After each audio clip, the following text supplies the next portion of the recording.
Suñu Presse à la présentation, Mam Anta Diamé. Bonjour. Les transferts de fonds de la diaspora sénégalaise, la balance des paiements du Sénégal et le refus de la Direction générale des élections de mettre des fiches de parrainage aux mandataires d'Ousmane Sonko sont au menu des quotidiens de ce mercredi. Transfert de fonds de la diaspora au pays, 1700 milliards de francs CFA en 2022, titre le journal Vox Populi.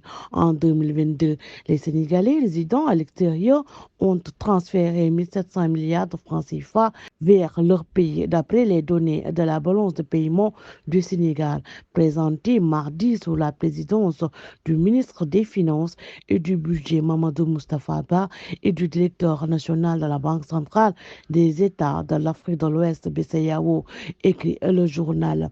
La publication note aussi que le solde global de la balance des paiements du Sénégal est passé d'un excédent de 142,2 milliards en 2021 à un déficit de 62,2 milliards de francs CFA en 2022. Dans le journal, le ministre des Finances et du Budget, Mamadou Moustapha Ba, souligne que cette évolution est principalement attribuable à un déficit du compte courant plus élevé qui n'a pas pu être compensé par les entrées des capitaux. Dans Wolf Quotidien, Amadou El Amil Lo, le directeur national de la BCEAO, annonce que le Sénégal va passer de 20% de déficit courant en 2022 à environ 5 ou 6% en 2024 grâce aux exportations de pétrole et de gaz.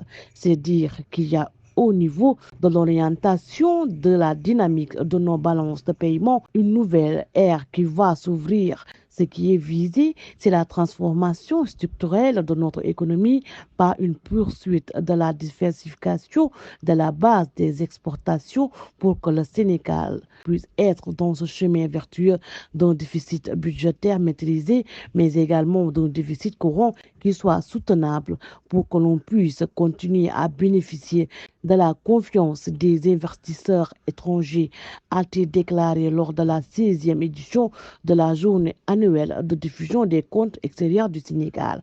Par rapport au retrait des fiches de parrainage pour Ousmane Sonko, Wolf Quotidien note que la DGE adresse une fin de non-recevoir à Ayib Dafé, le mandataire d'Ousmane Sonko, qui s'est rendu hier à la Direction générale des élections pour le retrait des fiches de parrainage et rentrée bredouille, nous dit le journal Las Quotidien, malgré la notification de la justice ordonnant la réintégration de son leader sur les listes électorales.